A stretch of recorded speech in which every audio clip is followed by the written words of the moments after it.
Hey guys, it's Coach Kathy. Welcome back to my kitchen. And today I'm going to make kimchi. I'm trying really hard to work on my gut microbiome. I was on antibiotics after my skin removal surgery, and I had to be on a really powerful antibiotic. And one of the things I'm trying to do in 2024 is have a much healthier gut microbiome. So that includes eating fermented foods.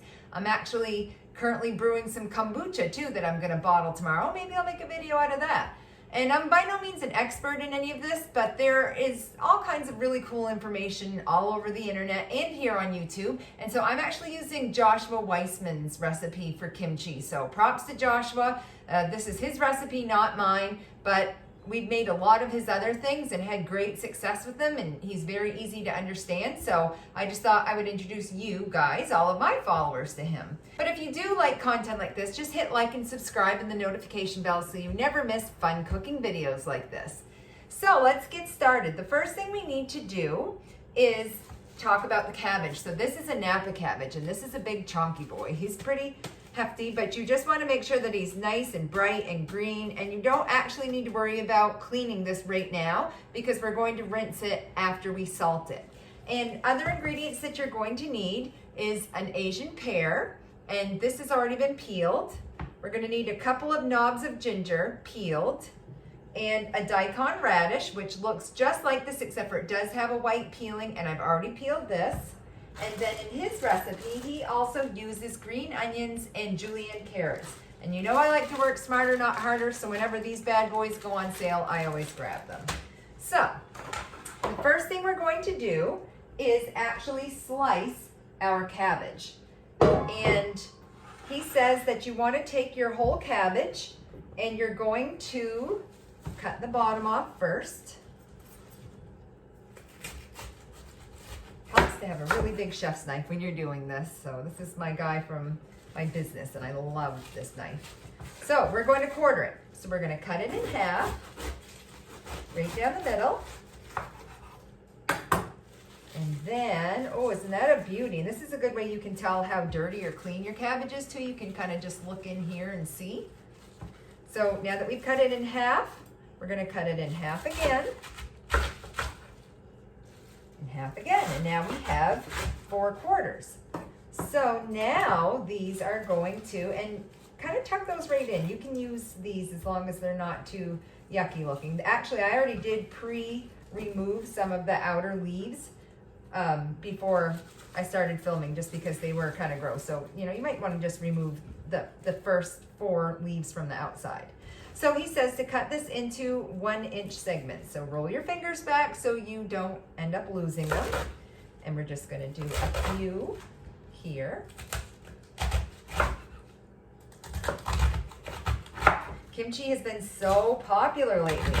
There's all kinds of cool things happening. Like I actually like mixing this into my mayonnaise and doing a kimchi mayo for a sandwich, or just having it as a side with any Asian dishes. I like it right out of the fridge with a fork. It's a really good accompaniment to pork.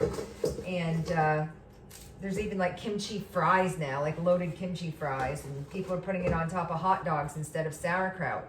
Which reminds me, if you like sauerkraut, give kimchi a try. It's actually not like overly spicy, even though it is gonna end up being really red. But if you like the crunch and the sourness of sauerkraut, you're probably going to love kimchi, because kimchi is like sauerkraut times 10 with flavor. There's going to be a lot of flavor going into this guy. So before I cut up my next quarters, I'm just going to separate these leaves, and I'm going to salt. He does not give an amount of salt. He just says a lot, because this is all going to get rinsed off. So you don't need to worry about overdoing it. So he says to be very, very, very handy with the salt. And I just thought I would put some in the middle before I put the next round of cabbage on. And so we're gonna just do my 1-inch slices again. We're actually having a storm here today, and so I'm really hoping to get this video done before we lose power. It actually flickered right before I hit record. So it's got me a little nervous. Oh my goodness, that guy's tough. But we've had a lot of storms this winter here in the Northeast. Now here we have another one on Saturday and another one again coming on next Wednesday. So we're just coming fast and furious lately. So we're gonna put those in. And this looks like it's going to make a lot. I mean, it's a decent amount, but it's not like an obscene amount, because as this salts and as it ferments and kind of, I don't want to say cooks down because it doesn't really cook. I'm actually gonna, that's probably what I was having a hard time cutting through. That was the end. We don't need that. That's not always good eats. It can be a little bitter. And there's the other piece right there. Perfect. So as this kind of salts and ferments, and as the lactobacillus bacteria does its thing, it's going to start to break down the fibers of all the vegetables that we're going to put in here. And so it really does condense. It's not as like dramatic as when you cook spinach and you start with a great big bag and you end up with 1/4 of a cup, but it is going to condense a lot. So now we're going to just salt again, very, very, very heavily. You likely can't use too much of this, he says. So I'm trusting him because this is my first time. I'm bringing you guys along for the ride. So the next thing he says to do, now that we're salted and we have this in layers, is he says to really massage it. And you want to actually like try to break up and damage the cellular walls of these pieces of cabbage. So you're just gonna get in there and really give her. And try not to have all of it on the floor like I'm doing. Try to keep some in the bowl. So this cabbage I really love, and this is not difficult to find. Some of these other ingredients you may need to check out your local Asian grocery store or go on Amazon. They're not so exotic that you're never going to find them. Like, I live in a very, very rural town, and I had no trouble finding all of this at my local Asian grocer. I actually have a local Asian grocer, a couple. Shout out to Kevin. He's awesome. So yeah, you're just gonna massage it and break it down, but the Napa cabbage you could probably find in any regular grocery store. And I actually, if I'm making coleslaw, I love it because it's kind of like curly and frilly, and it just has a really nice mouthfeel to it. And it's actually a little sweeter than your traditional cabbage that you would put in your coleslaw or boiled dinner here in the north. I don't even know if that's a thing anywhere else, but if you're from the north and I say boiled dinner, you know what I'm talking about. If you're from Newfoundland, it'd be like Jig's dinner, something like that. So even right now with the salt and really squeezing and bruising, okay, my hands are getting tired. These cooking things are always a workout. That must be where I get the arms from. But even just doing this right now, like that has already compressed a lot. So this is exactly what we're looking for. He says you want to let this sit a minimum of 30 minutes, but 90 is better. So I am going to set my timer right now for 90 minutes because I've got all day. I'm not in a hurry to do this, so I want to get the full salting effect.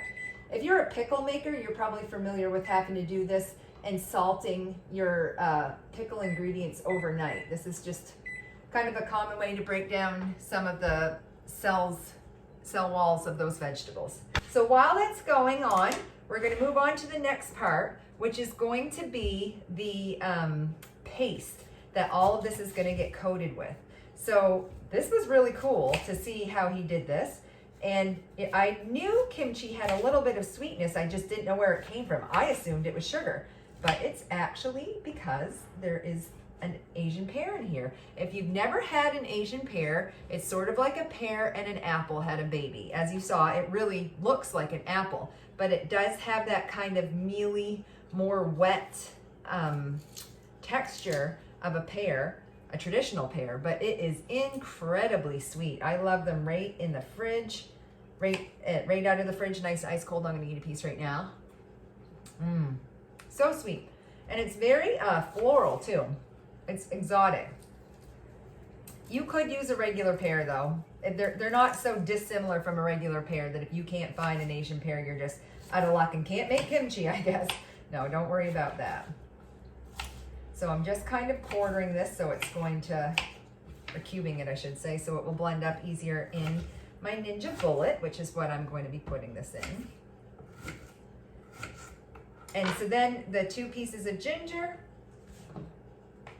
and the whole Asian pear, this is all going to go in here. I have no idea how this is going to blend up. He did use a regular food processor, but my attachment is out in our restaurant and it is basically a winter hurricane out there and I don't want to go, so we're going to try this.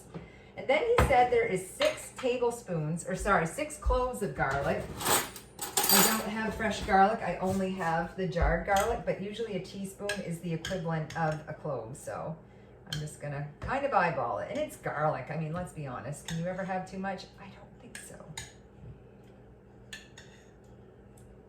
I love, love, love garlic. So I have no problems using a lot. So I'll just put the lid on this and then we'll blend it up. This is going to be loud, so apologies in advance. Maybe turn your volume down on your phone for a minute or your TV. And here we go.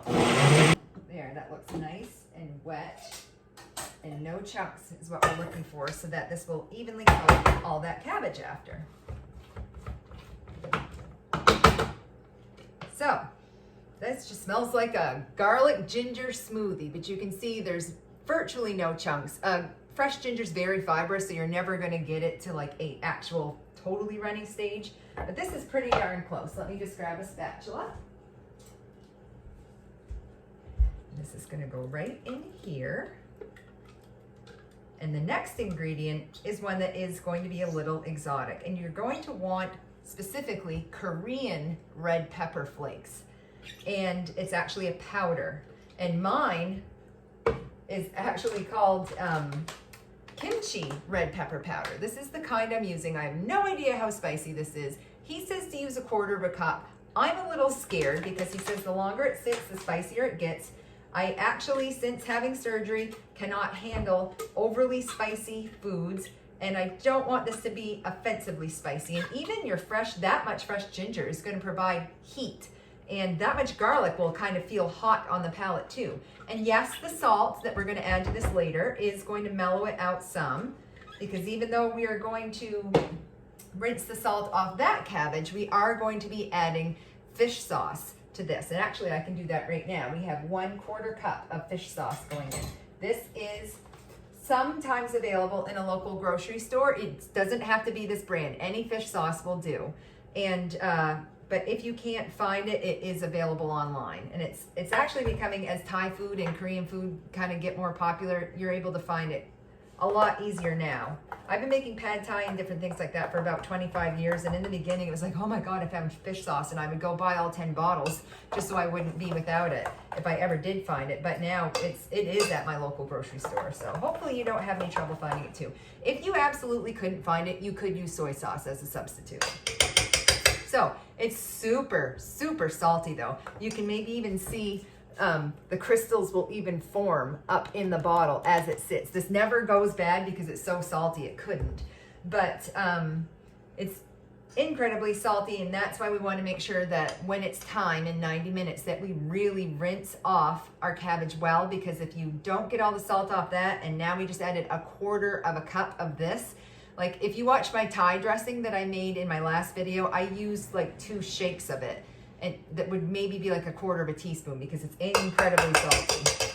So that's why you don't want to be double salting. Just be sure you rinse your cabbage very, very well, or else you're going to ruin your whole batch. And I love salt, so that's saying something if I think there's a potential for it to be too salty. So this is actually 1/3 of a cup measuring cup. And I don't want to use that much because his recipe only calls for 1/4. And I think I'm probably going to do more like 1/8. It doesn't smell overly salty. Oh, I'm just gonna take one for the team and we'll see how spicy this is. It's not spicy at all. There's mild heat on the back, but I'm talking like medium salsa heat. Maybe. Yeah, I think I can actually go ahead and use the whole 1/4 of a cup. No problems there. But again, this is 1/3 of a cup measuring cup, so I'm not using all of it. But I would say that 1/4 of a cup is accurate. And probably once it gets activated in the water and whatnot, this is going to make it a little bit spicier. But I'm confident, based on my tongue not burning off right now, that this is just going to be a nice mild heat. So I'm going to clean up, and I will be back after my cabbage has sat for the full 90 minutes, and then we'll start to assemble all of this, and we can even take a little taste and see how it is. I just thought I'd show you a couple of other things that I've been doing to help with my gut bacteria. One of them has been learning how to make bread. And you might say, Coach Kathy, bread is not a weight loss food. Well, you would be correct for most of the time, but I do operate under the 80-20 rule. So 20% of the time, I can eat foods that look nothing like my 80% foods. And I am in maintenance, so I can afford to have a few more allowances with some higher carb items like bread. But the bacteria, the good bacteria that is in fermented foods like sourdough is awesome. So here is my first loaf of cheddar sourdough bread. It's got a nice crust on it. And this is my third loaf of sourdough I've made from this mother that I was gifted. It has a 17-year-old starter that I was gifted, which is really cool. And another thing I made this morning before the power went out was some pickled onions, and we love these. We put these with everything. I could just eat them right out of the jar, but they're so good on salads and tacos and fajitas and just as a side dish to any meat. And these can stay in your fridge for a very long time, but we go through them like crazy. And I should have done a video on these, but I really thought we were gonna lose power while I was doing it, so I was in too much of a hurry to stop and film. But it's just equal parts vinegar and water, and then half that amount of sugar or sweetener. I did use the liquid sweetener that I normally use, which is right here. And so this is what I used for mine, but you can use sugar if you want to. So anything that's pickled or in a brine that has a vegetable base, that's just going to continue to ferment and get better and better. So those are just a couple of things. I also have some other recipes that are going to be coming, so you'll just have to stay tuned.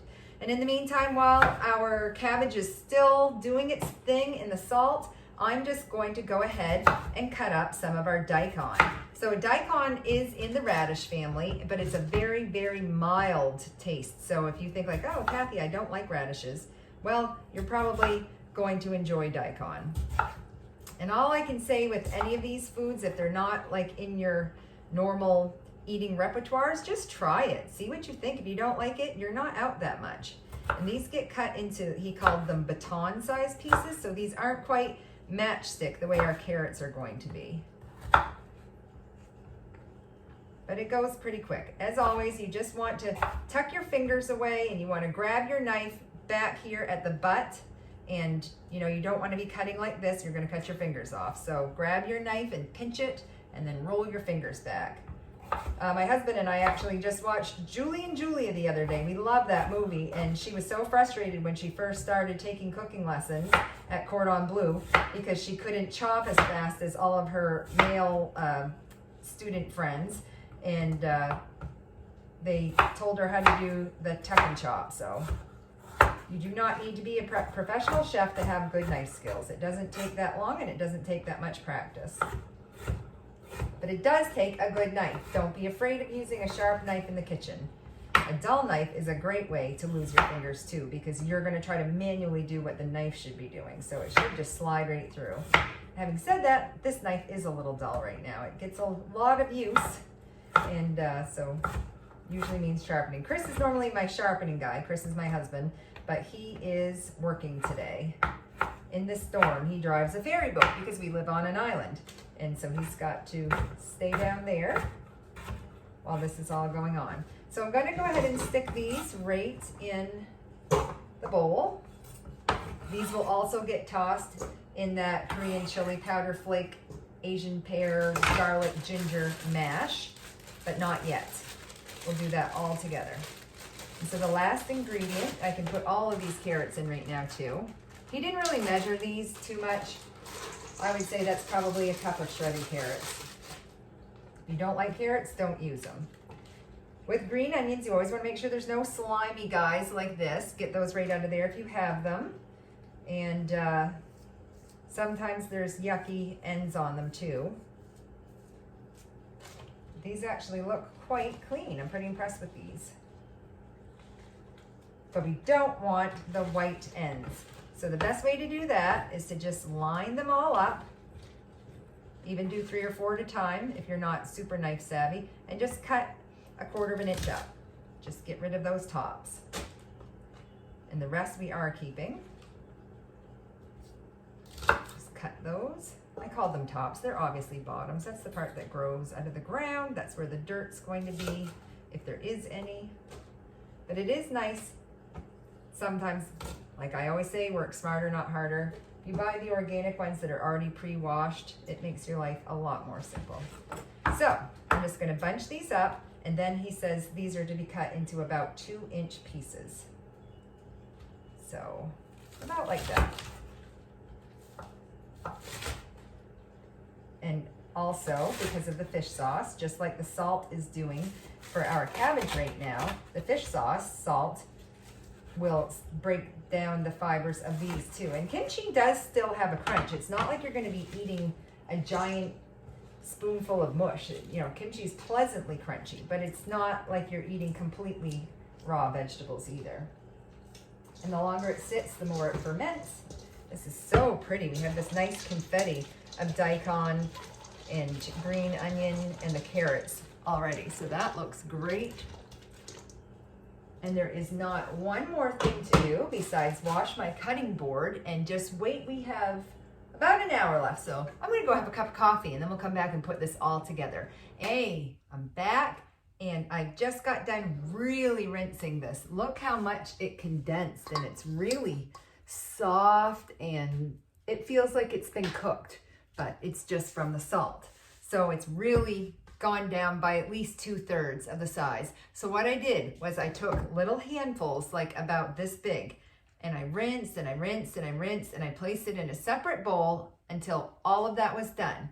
Then I put it all back into the bowl, filled the bowl with water, and continued to just rinse and rinse and rinse. Like I bet I rinsed for probably 10 minutes because I kept taking little bites and trying it and seeing like if it was too salty or not.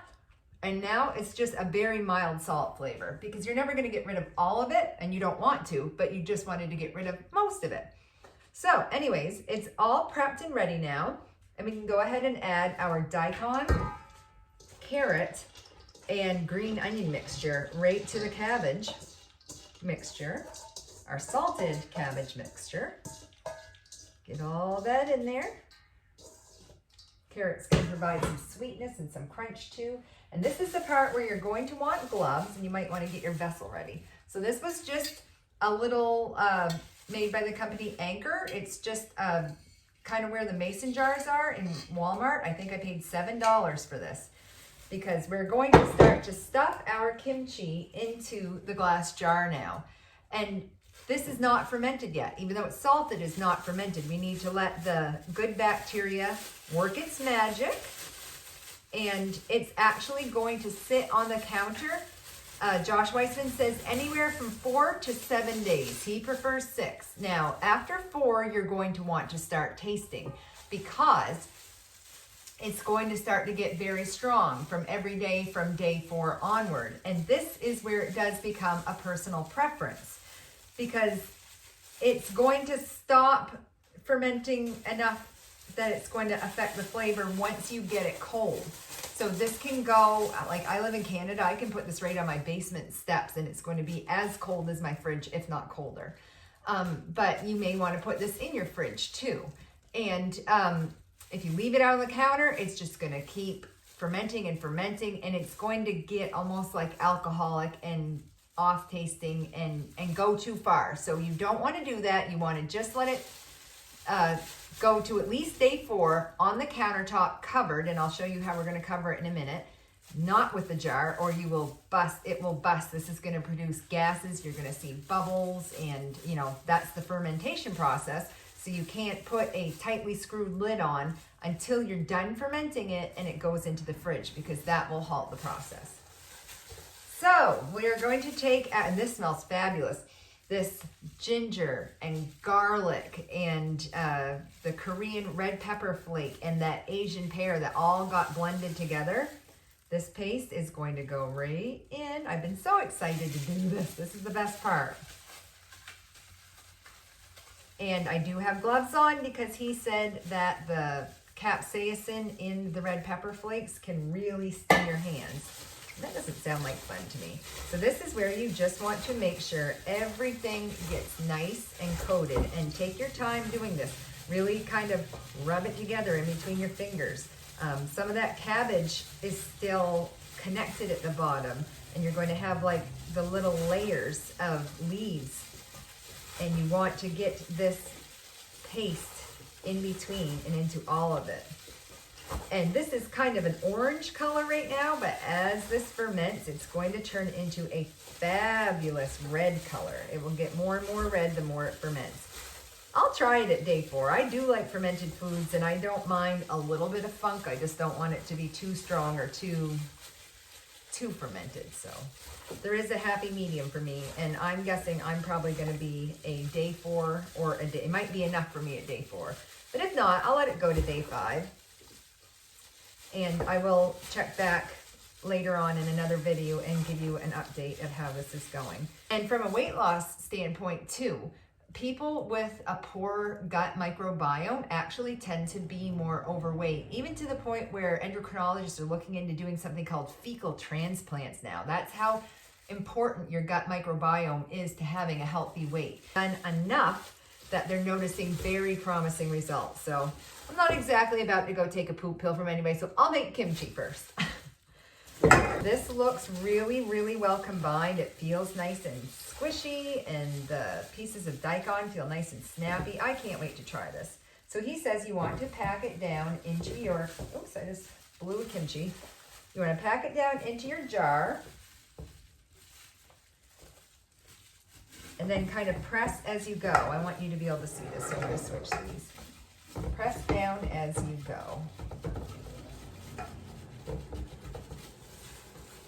And you just keep packing and pressing, packing and pressing. Excuse me. I can definitely feel the odors emitting from that, all that chili paste. It's kind of strong, but it smells so good too. This is already starting to make a little liquid, and that's why you pack it down, because you kind of want to get rid of any of the air holes that are in this and encourage that liquid to kind of come up to the top. So I'm just using the back of my hand and pushing down. If you have like a muddler tool, like a wooden muddler, you could use that too. So I just do a layer and then I pack, and I do a layer and then I pack. You want to scrape and get every last little bit of that taste and goodness, because that's all going to help these fresh veggies ferment and get nice and soft and releasing their good bacteria. That's just going to help our gut microbiome and taste yummy. Okay, so that looks good to me. It's really packed down well. I'm going to try just a little bite so you can try an unfermented bite. Here we go. Got it on my face.